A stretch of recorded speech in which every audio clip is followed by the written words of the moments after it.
Hello everyone, आज हम भौतिक विभाजन के बारे में पढ़ेंगे। भारत के प्राकृतिक प्रदेश के बारे में पढ़ेंगे। पहला है पूरा चुंबक तत्व अध्ययन की वह शाखा है जो चट्टानों अवसादों के निर्माण के समय संरक्षित गुणों का अध्ययन करती है। यानी पूरा चुंबक तत्व में हम किसका अध्ययन करते हैं? चट्टानों का अवसादों के निर्माणों के समय संरक्षित गुणों का अध्ययन करते हैं। यानी कौन सी चट्टानों से हम क्या काम में ला सकते हैं और उसका उपयोग हम कहाँ कहाँ करते हैं। विज्ञान की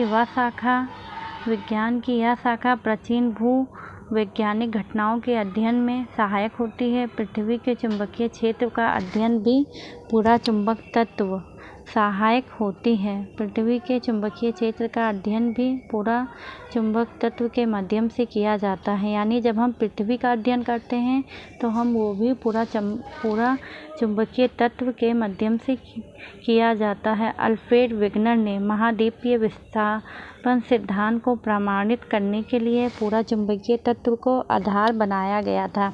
जब हम अल्फ्रेड वेगनर के बारे में पढ़ते हैं तो उन्होंने कहा हुआ था सारे महाद्वीप एक दूसरे में जुड़े हुए थे।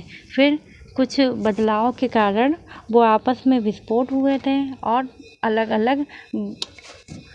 अलग महाद्वीपों का निर्माण हुआ था। लेकिन उनका ये सिद्धांत गलत साबित हुआ था, क्योंकि समय समय पे और भी वैज्ञानिकों ने आके कुछ न कुछ नया बताते चले गए थे। फिर है महाविस्फोट सिद्धांत के अनुसार भारतीय स्थल पिंड गोंडवाना लैंड का भाग है। यानी महाद्वीपीय विस्तार सिद्धांत के अनुसार भारतीय जो स्थल पिंड ये किसका भाग था? गोंडवाना लैंड का भाग था। गोंडवाना भूभाग के विशाल क्षेत्र में भारत, ऑस्ट्रेलिया, अफ्रीका, दक्षिणी अमेरिका, यानी भारत के भूभाग के विशाल क्षेत्र में कौन कौन से देश आते हैं? पहला भारत आता है, दूसरा ऑस्ट्रेलिया आता है, तीसरा अफ्रीका आता है, चौथा दक्षिण अमेरिका आता है तथा अंटार्कटिका के क्षेत्र भी शामिल थे। यानी गोंडवाना भूभाग के विशाल क्षेत्र में भारत भी आता है, ऑस्ट्रेलिया आता है, अफ्रीका, दक्षिण अमेरिका। ये देश आप देख लीजिएगा, कभी कभी इसमें से 2-3 को एक क्वेश्चन मिस करके पूछ लेगा कौन कौन सा देश आता है, कौन सा नहीं आता है। तथा अंटार्कटिका के क्षेत्र शामिल थे। मध्यवर्ती मध्यजीवी कल्प 200 मिलियन वर्ष पूर्व में सवनीय धाराओं द्वारा गोंडवाना लैंड को अनेक टुकड़ों में विभाजित किया गया था। इस विभाजन के फलस्वरूप भारतीय प्लेट गोंडवाना भूमि से अलग होने के बाद उत्तर दिशा की ओर विस्थापित होने लगी थी। यानी जब गोंडवाना लैंड महाद्वीपों में विस्फोट हुआ था तो गोंडवाना लैंड उत्तर दिशा की ओर खिसकने लगी थी। उत्तर दिशा की ओर विस्थापन के परिणाम स्वरूप भारतीय प्लेट अपने से अधिक विशाल प्लेट जो कि यूरेनियस प्लेट से टकराई है। आपको पता होगा कि धरती के नीचे 7 प्लेटें पाई जाती हैं। जब ये 7 प्लेटें एक दूसरे से टकराव उत्पन्न करती हैं तो एक प्लेट दूसरी प्लेट में अपनी जगह स्थापित करने के लिए ही धरती पे भूकंप के हलचल हमको महसूस होते हैं। इस टकराव के कारण इन दोनों प्लेटों भारतीय तथा यूरेनियम के बीच स्थित तैथिस सागर के अवसादी चट्टान वलित होकर हिमालय तथा पश्चिम एशिया की पर्वत श्रृंखलाएं के रूप में विकसित हो गए थे। यानी जब भारतीय तथा यूरेनियस के बीच यूरेशियन प्लेट टकराई थी तो वहाँ पे तैथिस सागर के अवसाद उत्पन्न हुए थे, जहाँ आज वलित होकर हिमालय तथा पश्चिम एशिया की पर्वत श्रृंखलाओं के रूप में विकसित हो गया है। यानी मतलब हिमालय जो है वो तैथिस सागर के ऊपर निर्माण किया गया हुआ है, बना हुआ है। और वो किससे बना हुआ है? अवसादी चट्टानों से बना हुआ है। हिमालय की पूरी पर्वत श्रृंखलाओं का एक युवा स्थल कृति को दर्शाता है। आपको पता होगा कि हिमालय को युवा पर्वत कहा जाता है, क्योंकि इसमें आज भी उसकी ऊंचाइयां बढ़ जाती हैं। हिमालय की पूरी पर्वत श्रृंखलाएं एक युवा स्थल प्रकृति को दर्शाती हैं। इसमें ऊंचे शिखर, गहरी घाटियाँ तथा तेज बहने वाली नदियाँ हैं। यानी हिमालय को हम युवा पर्वत श्रेणी भी कह सकते हैं, क्योंकि हिमालय में क्या क्या हमको मिलते हैं? ऊंचे शिखर, गहरी घाटियाँ तथा तेज बहने वाली नदियाँ। हिमालय के तराई क्षेत्र में पताल तोड़ कुएँ भी पाए जाते हैं। ये हिमालय के तराई क्षेत्र में जो पताल तोड़ कुएँ हैं, ये वहाँ के पत्थरों हैं जिसमें खुद से पानी निकलता है।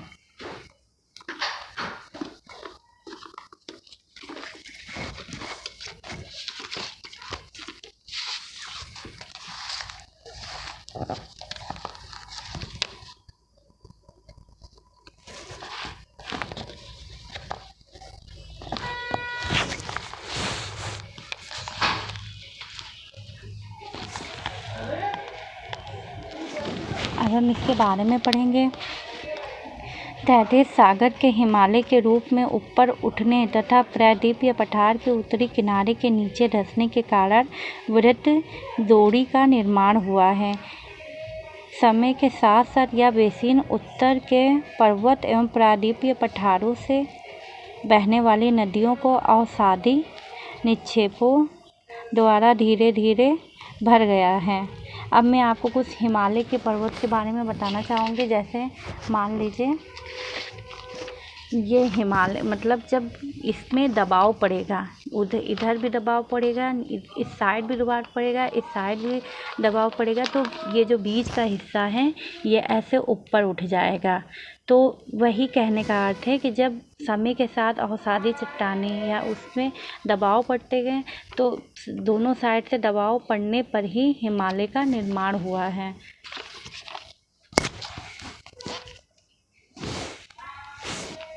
फिर हम आगे पढ़ते हैं। तैतीस सागर के हिमालय के रूप में ऊपर उठने तथा प्रायद्वीपीय पठार के उत्तरी किनारे के नीचे धंसने के कारण एक वृहद द्रोणी का निर्माण हुआ है।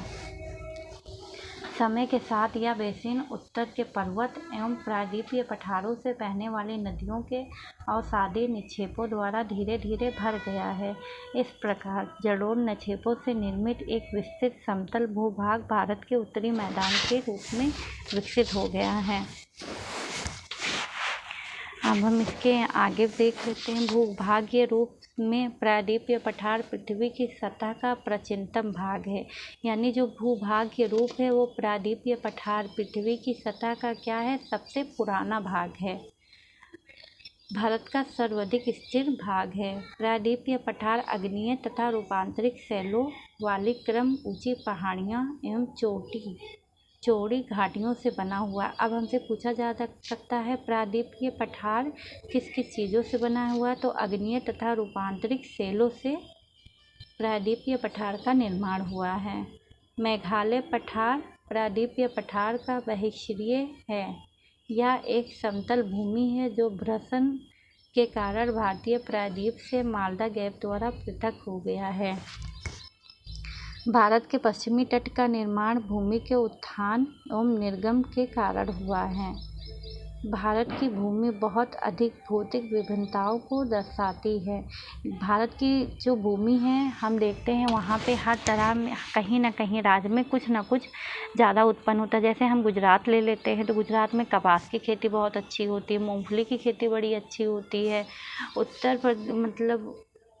उत्तर प्रदेश में देख लेते हैं, मतलब यहाँ गेहूँ बहुत अच्छा उगता है। बिहार देख लेते हैं तो वो अपने कुछ ना कुछ, जैसे वहाँ लीची बहुत ज़्यादा देखने को मिलती है। हाँ, तो ये क्या होता है कि वहाँ की मिट्टियों के अंदर वो क्वालिटी होती है कि वो उस चीज़ों को ज़्यादा उत्पन्न करती है। जैसे कपास के लिए हमें काली मिट्टी चाहिए रहती है, तो वहाँ का वातावरण उस अकॉर्डिंग है कि वहाँ पे कपास की खेती की जा सकती है। इसलिए भारत को 4 प्राकृतिक प्रदेशों में विभाजित किया गया है। ये है उत्तर का पर्वतीय क्षेत्र, यानी भारत को 4 प्राकृतिक प्रदेशों में विभाजित किया गया। पहला है उत्तर का पर्वतीय क्षेत्र, दूसरा है विशाल मैदान, तीसरा है प्रायद्वीपीय पठार और तथा चौथा है तट एवं द्वीप। यानी उत्तर पर्वतीय क्षेत्र को हम 4 भागों में विभाजित करते हैं। पहला भाग हम उत्तर का पर्वतीय क्षेत्र आ जाता है यानी पहाड़ियाँ, फिर दूसरा हमें विशाल मैदान आ जाता है और तीसरा प्रायद्वीपीय पठार आ जाता है और फिर तट और द्वीप। आगे हम इसको मैप के अकॉर्डिंग भी समझेंगे। इसके अतिरिक्त भारत को शैल स्तर क्रम, उच्चावच और विवर्तनिक प्रक्रमों के आधार पर 3 प्रमुख और 6 उपभागों में भू-आकृतिक प्रदेशों में बांटा गया है। अब भारत के भू-आकृतिक प्रदेश देखो, पहले हम मैप देख लेते हैं और मैप से हम आपको बताते हैं। पहले ये देखिए, उत्तर का ये पर्वतीय क्षेत्र है। हाँ, सबसे ऊपर ये उत्तर का पर्वतीय क्षेत्र में आ जाएगा फर्स्ट में। दूसरा आ जाएगा सिंधु का मैदान, यानी ये पर्वतीय क्षेत्र पूरा आएगा, ये सिंधु का मैदान आ जाएगा, ये मध्य उच्च भूमि आ जाएगा, ये पूर्वीय तट आ जाएगा जिसे तटीय मैदानी क्षेत्र कहेंगे, ये पश्चिमी तट आ जाएगा, इधर लक्षद्वीप है, ये मरुस्थलीय पूरा क्षेत्र आ जाएगा, इधर पूर्वोत्तर हिमालय आ जाएगा और इधर अंडमान निकोबार। यानी ये भारत के जितने भी भू आकृति क्षेत्र हैं उसको बताया गया है कि कहाँ पे क्या है। फिर इसके बाद में हम देखेंगे उत्तर तथा उत्तर पूर्वी पर्वतमाला, उत्तरी भारत का मैदान, भारतीय मरुस्थल, प्रायद्वीपीय पठार और तटीय मैदान, द्वीप समूह। ये अभी हमने देखिए इसके 6 मतलब जो भी हैं विभाजित है उस सब के बारे में हमने आपको मैप के अकॉर्डिंग बताया। हम इससे आगे पढ़ते हैं।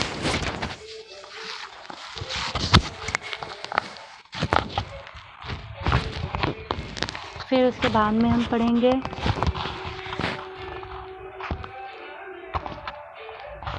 धारवाड़ा क्रम की चट्टानों का निर्माण आर्कनिक क्रम के चट्टानों के रूपांतरण अथवा भ्रसन से हुआ है। यानी आपसे पूछा जा सकता है आर्कनिक क्रम की चट्टानों का निर्माण किससे हुआ, तो धारवाड़ा क्रम की चट्टानों से हुआ है। ये शिलाएं अत्यधिक धातुव हैं जिनमें सोना, लोहा, मैग्नीज, अभ्रक, कोबाल्ट, क्रोमियम, तांबा, टंगस्टन, सीसा आदि खनिज प्राप्त होते हैं। अब जैसे पूछा जा सकता है आपको ये मतलब धात्विक खनिजों में आपको क्या क्या मिलता है, तो इसमें हमें सोना भी मिलता है, लोहा भी मिलता है, मैग्नीज भी मिलता है, अभ्रक भी मिलता है, कोबाल्ट भी मिलता है, क्रोमिक भी मिलता है, तांबा भी मिलता है, टंगस्टन भी मिलता है और सीमा भी मिलता है। अधिक खनिज प्राप्त होते हैं। कुंडुक क्रम की चट्टानों का निर्माण धारवाड़ क्रम की चट्टानों के बाद हुआ है। यानी पहले धारवाड़ क्रम की चट्टानों का निर्माण हुआ है, फिर कुंडुक क्रम की चट्टानों का निर्माण हुआ है। विंध्य क्रम की चट्टानों का निर्माण कुंडुक क्रम की चट्टानों के बाद हुआ है और जो विंध्य क्रम चट्टानों का निर्माण हुआ है वो कुंडुक क्रम चट्टानों के बाद हुआ है। ये सारे पॉइंट आप एक बार और वीडियो को देखिएगा और पॉइंट को रिमेम्बर करिएगा, क्योंकि इसके अकॉर्डिंग ही हर पेपर में क्वेश्चन बनते हैं। इनमें चूना का पत्थर, बलुआ पत्थर, चीनी मिट्टी तथा वर्ण मिट्टी होती है। विंध्य क्रम की चट्टानों के काफ़ी समय बाद गोंडवाना क्रम की चट्टानों का निर्माण हुआ है। यानी सबसे लास्ट में अगर हम देख रहे हैं यहाँ पे, तो सबसे लास्ट में यहाँ गोंडवाना क्रम की चट्टानों का निर्माण हुआ है। भारत का अधिकांश कोयला गोंडवाना क्षेत्र से ही प्राप्त होता है।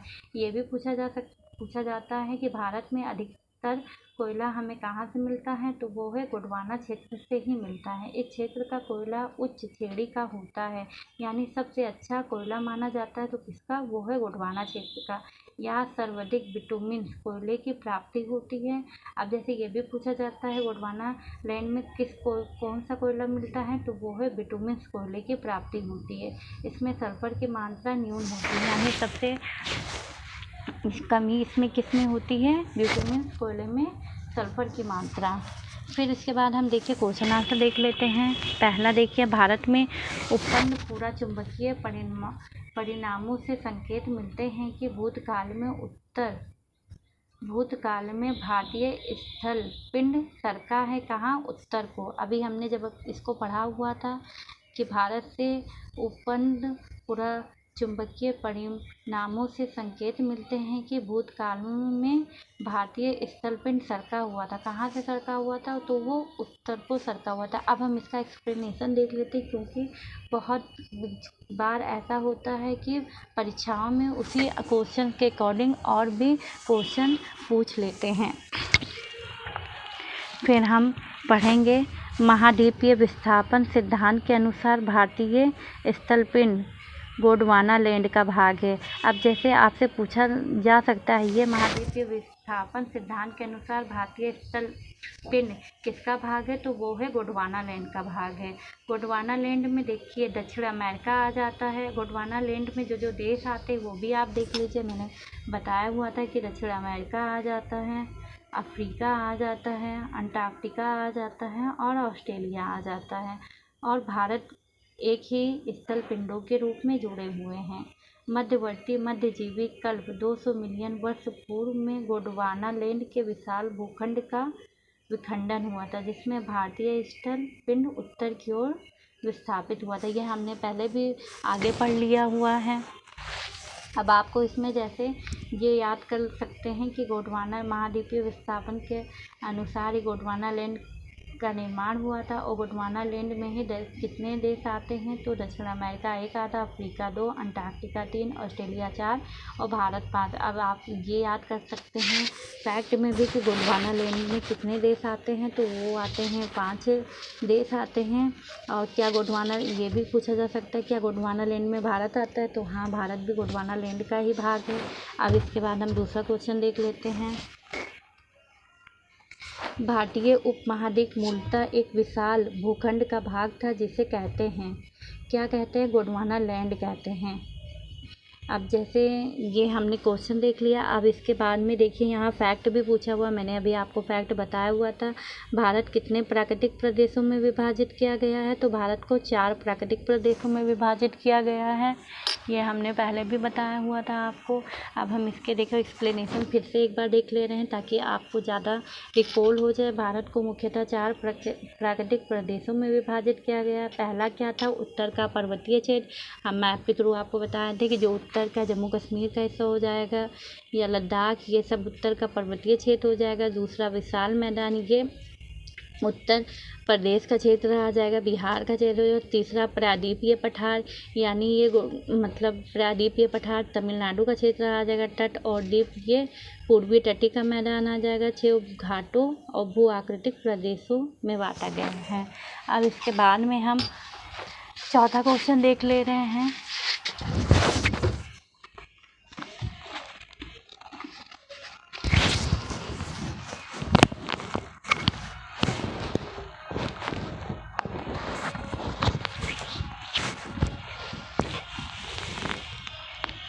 फिर हम देख लें उत्तराखंड के किस भाग में पताल तोड़ कुएं पाए जाते हैं, तो ये तराई क्षेत्रों में पाए जाते हैं। ये भी बहुत बार क्वेश्चन पूछा जाता है। पताल तोड़ कुएं कहाँ पाए जाते हैं, तो ये उत्तराखंड में पाए जाते हैं। उत्तराखंड में कहाँ पाए जाते हैं, तो तराई क्षेत्रों में पाए जाते हैं। पताल तोड़ कुएं ऐसे प्राकृतिक जल स्रोत होते हैं जो धरातल से स्वयं ऊपर प्रकट होते हैं। मैंने आपको इसके बारे में आगे इससे पहले बताया हुआ है। और सतह पर जल निकलता रहता है, यानी ये मानव द्वारा निर्मित नहीं है, ये प्राकृतिक के द्वारा बनाया, मतलब खुद ही उत्पन्न होता है। परंतु जल स्रोत तथा पताल तोड़ कूप में अंतर होता है। प्रथम में जल स्वयं ऊपर आ जाता है, परंतु दूसरे के लिए पताल तोड़ कूप में मनुष्य को धरातलीय सतह पर पहले कुआं खोदना पड़ता है और बाद में जल स्वयं निकालना पड़ता है। पताल तोड़ कुएं अधिकतर, ये पूछा जा सकता है आपको, पताल तोड़ कुएं भारत में कहाँ पाए जाते हैं, तो पताल तोड़ कुएं भारत में तराई क्षेत्रों में पाए जाते हैं। अब हम इसको दूसरा क्वेश्चन देख लेते हैं। भारत में भू आकृतिक की रचना के संबंध में निम्नलिखित कथनों पर मनन कीजिए। ये जो 3 तरीके के क्वेश्चन देते हैं और इसमें से पूछ लेते हैं सही गलत क्या है, तो इसको आप ध्यान से देखा करिए, क्योंकि बहुत बार इसी से रिलेटेड क्वेश्चन को घुमा फिरा के पूछते हैं हर एक कॉम्पिटिटिव एग्जाम में। फिर उसके बाद में पहला हम देख ले रहे हैं, संरचनात्मक दृष्टि से मेघालय पठार दक्कन पठार का ही विस्तृत भाग है, तो हाँ, ये एकदम सही है। हमने इसके बारे में अभी पढ़ा ही हुआ है। कश्मीर घाटी की रचना एक समविनित में हुई है, ये भी सही है।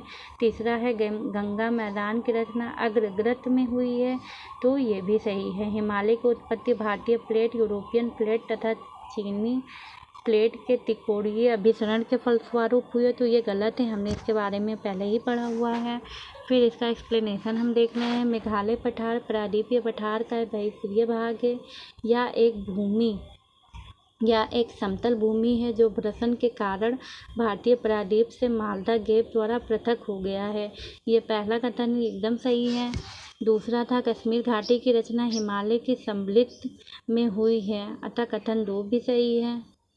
हाँ, स्वेस के अनुसार गंगा के विशाल मैदान की उत्पत्ति तब हुई जब प्रायद्वीपीय के दृढ़ भूखंड ने हिमालय के दक्षिण की ओर प्रसार को रोका तो हिमालय के उच्च वलयों के समक्ष एक अग्रवृत्त पैदा हो गया था। अग्रवृत्त एक विशाल भूसंतति की भांति था। हिमालय से निकलने वाली नदियाँ द्वारा निरंतर लाए जा रहे अवसादों से यह अग्रवृत्त धीरे धीरे भारत बढ़ता रहा। बाद में इसी विशाल मैदानों का निर्माण हुआ। अब आपसे ये भी पूछा जा सकता है कि भारत का विशाल मैदानों का निर्माण कैसे हुआ है, तो वो नदियों के द्वारा जो अवसादे लाए गए उसी से भारत का विशाल मैदान का निर्माण हुआ है। विशाल मैदान का निर्माण में सबसे ज़्यादा योगदान भारतीय नदियों का है। हिमालय की उत्पत्ति भारतीय प्लेट और यूरेशियन प्लेट के टकराव से हुआ है। यानी जब हिमालय की मैंने आपसे बताया हुआ था कि जब 2 प्लेट आपस में टकराएंगी तो बीच का हिस्सा ये मान लीजिए ये 2 प्लेट आपस में टकरा रही हैं तो ये बीच का हिस्सा ऐसे ऊपर को उठाएगा। हाँ, इसी अकॉर्डिंग हिमालय का निर्माण हुआ है।